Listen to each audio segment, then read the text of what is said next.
किसान भाइयों, नमस्कार। मैं डॉक्टर ज्ञान सिंह सैनी पशु अस्पताल में कार्यरत हूँ और मैं बच्चादानी विभाग में काम करता हूँ। हमारे पास ज़्यादातर केस जो हैं वो बच्चादानी से संबंधित ही आते हैं।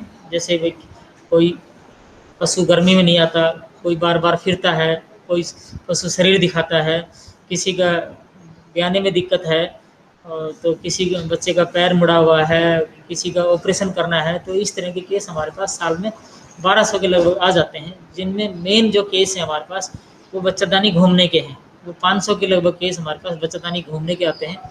तो बच्चादानी घूमने का इलाज हम ऐसे करते हैं, उनको रोलिंग करके फट्टे लगा करके रोलिंग करते हैं, तो ज़्यादातर केस ठीक हो जाते हैं। और जो केस ठीक नहीं होते उनका फिर हम ऑपरेशन करते हैं, जिसको सिजेरियन बोलते हैं। तो सिजेरियन करने के बाद में हम 2-3 दिन यहाँ रखते हैं, इलाज देते हैं, फिर उनको भेज देते हैं और फिर 4-5 दिन इलाज करने के लिए घर पे बोलते हैं। वो ठीक रहता है नहीं। उसके बाद जो दूसरे पशु हैं वो जो शरीर दिखाने के आते हैं, ये हमारे पास 300 से 400 केस आते हैं, जो प्रोलैप्स बोलते हैं इनको। इस शरीर दिखाने का क्या कारण है? इनके शरीर में या तो कैल्शियम की कमी रहती है, या दूसरा एक एस्ट्रोजन का हार्मोन बढ़ जाता है, या तो इस कारण से ये शरीर दिखाते हैं। तो हम इनका यहाँ इलाज करते हैं और दवाई लगाते हैं, जैसे मिनरल मिक्सर बोल देते हैं, कैल्शियम लगाते हैं, और इनको एंटीबायोटिक और सोफ्रामाइसिन जाइलोकेन जेली का प्रोलैप्स मास पर लेप करते हैं। फिर इनको हम छिक्की भी लगा देते हैं, उनसे बार बार प्रोलैप्स नहीं होता। और इस दौरान जब दवाई चलती है तो प्रोलैप्स ठीक हो जाता है। प्रोलैप्स का ज़्यादातर इलाज मैनेजमेंट ही है। और हम आगे से ज़मीन उसके पैरों के नीचे कर देते हैं, पीछे से ज़मीन थोड़ा ऊपर कर देते हैं और छिक्की लगा देते हैं, तो ये ठीक हो जाता है। इसके बाद जो तीसरे केस है वो डिस्टोकिया के हैं, डिस्टोकिया ड्यू टू मॉन्स्टर।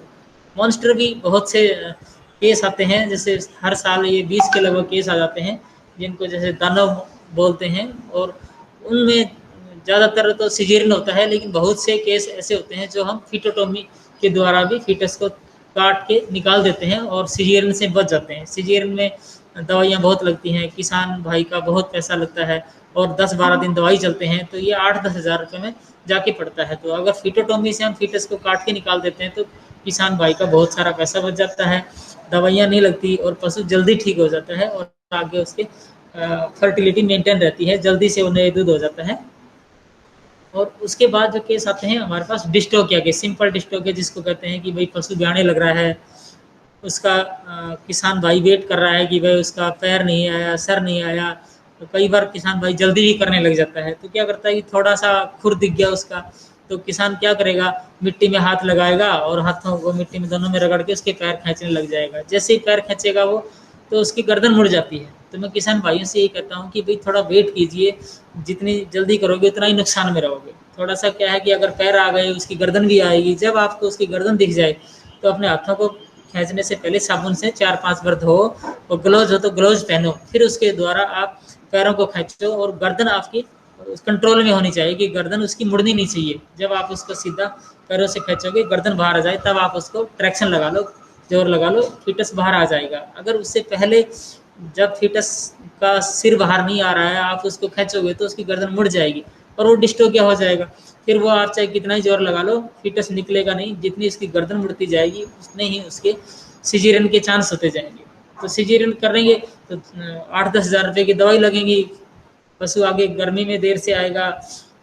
तो ये उसकी कॉम्प्लिकेशन है कि सिजेरियन थोड़ा ठीक नहीं रहता। अगर आप थोड़ा सा वेट कर लो, और अगर आपको दिक्कत लग रही है तो आप अपने पशु चिकित्सक नज़दीक हो, उससे अपनी सहायता ले, ज़्यादा है जल्दी से जल्दी उसको कांटेक्ट करो कि भाई क्या दिक्कत है, एनिमल जा नहीं रहा। और कई पशु ऐसे होते हैं कि जो पहली स्टेज होती है ब्याने की वो 4 से 24 घंटे की होती है, तो उसमें थोड़ा टाइम ले लेते हैं। और जो किसान भाई चिंतित हो जाता है कि भाई मेरे को तो 8-10 घंटे हो गए वेट करते करते, मेरा पशु ब्याया नहीं, क्या बात होगी क्या नहीं। तो वो खुद ही अपने पड़ोस से या तो किसी डेयरी वाले को बुला लाएगा, या किसी गोपाल को बुला के लाएगा, या कोई जो थोड़ा बहुत ये काम देख रहा होगा उसको बुला करके दिखा लेता है। वो भी जब आता है तो जल्दी के कारण भाई सोचता है कि मैं अभी इसी को ब्याह देता हूँ, 200-400 रुपये मेरे बन जाएंगे, मैं लेके चलूँगा।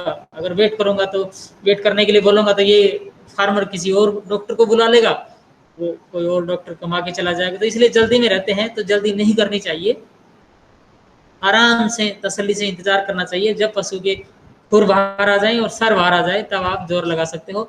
और एक बात और है कि आप मिट्टी में हाथ ना लगाइए। मिट्टी में हाथ लगाओगे, वो बच्चादानी में हाथ देते हो, उसके बाद में पस पड़ जाती है। पस पड़ जाती है तो फिर वो दूध नहीं देगा, उसको फिर एंडोमेट्राइटिस हो जाएगी, बच्चादानी से पस आने लग जाएगी, 10-12 दिन ये पस आती रहेगी, इतने ठीक ही नहीं होगा। अगर पस आएगी तो एनिमल दूध से नहीं चलेगा, दूध से नहीं चलेगा तो नुकसान हो गया, दूध का भी नुकसान हो गया। अब उसको ठीक कराने के लिए आप दवाई लगाओगे, वो दवाइयों का भी पैसा आपको लगेगा। तो ये है कि थोड़ा सा वेट करना ज़्यादा ठीक है। और जब एनिमल को आपने भिगा दिया तो हो सके तो एक माइफेक्स की बोतल उसको लगवा दो, जिससे उसकी बच्चादानी कॉन्ट्रैक्ट करेगी, जो बच्चादानी में जेर वगैरह होगी वो जल्दी डाल देगी और आगे नए दूध भी जल्दी होगी। इसके बाद है एक ऑपरेशन, सीजेरियन ऑपरेशन है। हमारे पास यहाँ 100 केस के लगभग सीजेरियन होते हैं हर साल। बाकी डिस्टोपिया के केस 400-500 आते हैं, जिनमें से 300-400 केस ऐसे रोलिंग से ठीक हो जाते हैं, घुमाने से। एनिमल को घुमाते हैं तो 300 के लगभग ठीक हो जाते हैं, और जो ठीक नहीं होते हैं हम उनका ऑपरेशन करते हैं। तो ऑपरेशन एक लास्ट उपाय है, जो डिस्टोपिया से ठीक नहीं होते या ट्रैक्शन से नहीं निकलते या जो फिक्रोटोमी से नहीं होते, उनका लास्ट में ऑपरेशन ही करना पड़ता है। तो ऑपरेशन एक लास्ट है, इसमें थोड़ा खर्चा ज़्यादा आता है और कॉम्प्लिकेशन ज़्यादा है, रिकवरी रेट भी कम है, इन्फेक्शन ज़्यादा रहता है। कई बार ऑपरेशन साइट के ऊपर स्वेलिंग आ जाती है, मक्खी बैठ जाती है, तो कीड़े भी पड़ जाते हैं। थोड़ा ध्यान देते साफ करके रखते हैं, कोई कपड़ा बांध के रखें और दवाइयाँ 5-7 दिन रेगुलर लगवाएं, तो सीजेरियन में भी एनिमल ठीक हो जाते हैं। अब एक हमारे पास जो एक अच्छी टेक्निक है वो अल्ट्रासाउंड टेक्निक है। जो अल्ट्रासाउंड का उपयोग आजकल हमारे एनिमल फील्ड में बहुत हो रहा है, पहले तो बहुत कम था, लेकिन आजकल जैसे जैसे नई नई टेक्निक आ रही है तो हम अल्ट्रासाउंड का प्रयोग हमारे सेक्शन में कर रहे हैं। तो सबसे पहले अल्ट्रासाउंड का प्रयोग ह्यूमन बीइंग में होता था, उसके बाद में हम एनिमल में करने लगे। तो एनिमल में हम करते हैं प्रेगनेंसी डायग्नोसिस के लिए कि भाई बच्चा एनिमल हमारा प्रेग्नेंट है या नहीं है। गांव में क्या होता है कि जब डॉक्टर देखते हैं, एआई करते हैं, तो क्या होता है कि गोबर भी थोड़ा सा साथ चला जाता है, उससे थोड़ा इन्फेक्शन हो जाता है, वो एनिमल मवाद डालने लग जाता है। तो गांव में तो क्या कहेंगे जी, इसमें दवाई रखनी पड़ेगी जी, इसमें सफाई करनी पड़ेगी जी, 3 दिन इसको दवाई रखेंगे। जबकि एनिमल उसका प्रेग्नेंट है, हाथ से वो बता नहीं सकता कि आपका एनिमल प्रेग्नेंट है या नहीं है। गाँव में तो 3 महीने के ऊपर या 2.5 महीने पे देखते हैं कि जी प्रेगनेंसी है या नहीं है, लेकिन उससे पहले उसका 26 दिन का या महीने भर का एनिमल प्रेग्नेंट है, लेकिन वो एआई करने की वजह से थोड़ा सा डिस्चार्ज दिखाने लगी, मवाद डालने लगी। तो फील्ड में जितने भी डॉक्टर हैं वो यही कहेंगे कि हम इसकी सफाई कर देते हैं, हम बच्चादानी में दवाई रख देते हैं।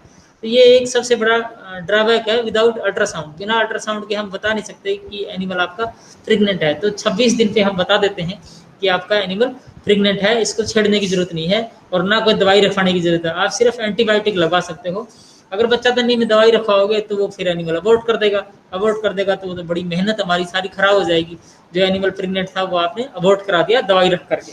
तो गाँव में क्या है कि बस ऐसे ही जनरली थोड़ा सा मवाद आ गई, कहते हैं सफाई करनी पड़ेगी, जबकि एनिमल प्रेग्नेंट है उसकी सफाई कर देते हैं। एक अल्ट्रासाउंड का जैसे हमने बता दिया कि किसी को कि जो आपकी 26 दिन पे प्रेग्नेंट है, वो उसको अच्छा खिलाएगा, अच्छा पिलाएगा, बच्चा अच्छा स्वस्थ होगा, एनिमल अच्छा स्वस्थ होगा। और एक जैसे कि गांव में देखते हैं कि जी 8-10 महीने की प्रेग्नेंट है और कई बार खा नहीं रही, पी नहीं रही, तो डॉक्टर कह देता है जी इसका बच्चा चेक करा के लाओ जी। तो उसका बच्चा चेक करने में बड़ी सहायता रहती है अल्ट्रासाउंड मशीन की। बगैर अल्ट्रासाउंड मशीन के हम चेक नहीं कर पाते कि जी उसकी हार्ट बीट चल रही है नहीं चल रही है, बच्चा मर गया या डेड है या ममिफिकेशन हो गया। कई बार बच्चादानी में पानी भी भर जाता है, बच्चादानी में जैसे पानी भर गया तो उसका बच्चादानी का साइज बढ़ता जाएगा। जब हम उसको गोबर के रास्ते से चेक करते हैं बच्चादानी को, तो वो बच्चादानी का साइज बड़ा लगता है और हम यही सोचते हैं कि जी बच्चादानी एनिमल आपका प्रेग्नेंट है। लेकिन जब अल्ट्रासाउंड करते हैं तो देखते हैं कि उसमें ना ही तो कोई बच्चे का शरीर का कोई पार्ट है, ना ही उसमें कोई क्रंकल है, कोटिलिडन है, और ना ही उसमें कोई मेम्ब्रेन है। तो अल्ट्रासाउंड मशीन एक बहुत ही अच्छा टूल है जो हमको ये बता देता है कि बच्चेदानी में क्या है। दूसरा, एक जो अंडकोश होता है जहाँ अंडा निकलता है, उस पर भी कई बार बच्चादानी में सिस्ट हो जाती है या अवसस बन जाती है। हाथ से इन चीज़ों को पता नहीं चलता, या बच्चादानी पे कई बार कैंसर भी हो जाता है। तो अल्ट्रासाउंड मशीन एक बहुत ही उपयोगी टूल है जो हमारे फील्ड में हम लगभग डेली 10 से 15 केस की अल्ट्रासाउंड करते हैं। और अल्ट्रासाउंड से आजकल बीच में भी करने लगे, जिससे मान लो कोई पायोमेट्रा है बच्चेदानी में पास भरी रहती है, वैसे पता नहीं चलता, बच्चेदानी का मुंह बंद रहता है, तो अल्ट्रासाउंड से हम पता लगा सकते हैं कि बच्चादानी में क्या दिक्कत है। तो ये एक बहुत ही अच्छी टेक्निक है जो हमारे को बहुत सहायता प्रदान करती है, हेल्प करती है। भाई केस का पता चल जाता है इसमें ये बीमारी है और ये इसका इलाज होगा, तो किसान भाई का पैसा भी बच जाता है और पशु भी जल्दी से ठीक हो जाता है। तो मैं तो किसान भाइयों से यही अपील करता हूँ कि जब भी अपने पशु कोई बीमार हो तो जल्दी से जल्दी अपने डॉक्टर को दिखाओ और जहाँ आप पशु रखते हो उसको साफ सुथरा रखो। और अगर कोई दिक्कत हो तो वेटनरी जो पशु अस्पताल में आपके वेटनरियन है, जो पशु चिकित्सक है, उससे आप जल्दी से जल्दी मिलें। अपने पशु को जो 7 महीने के बाद प्रेग्नेंट हैं उनको आप जोहड़ में ना ले जाएं, क्योंकि जोहड़ में ले जाने से उनकी बच्चादानी घूम जाती है, फिर आपकी वो सारी मेहनत खराब हो जाएगी, फिर वो बच्चा निकालना ही पड़ेगा, चाहे बच्चा जिंदा ही क्यों न हो, अगर एक बार बच्चादानी घूम गई तो जो पशु 7 महीने से ज़्यादा के प्रेग्नेंट हैं उनको आप घर पे ही रखें, घर पे ही उनको पानी पिलाएं, घर पे ही उनको खाना दें, तो ज़्यादा ठीक रहेगा। क्योंकि जोहड़ में ले जाने से बच्चेदानी घूमने का डर रहता है, और एक बार बच्चादानी घूम गई तो फिर वो ठीक नहीं होगी, वो बच्चादान ही निकालना पड़ेगा। चलो ठीक है, थैंक यू, धन्यवाद आपका बहुत बहुत।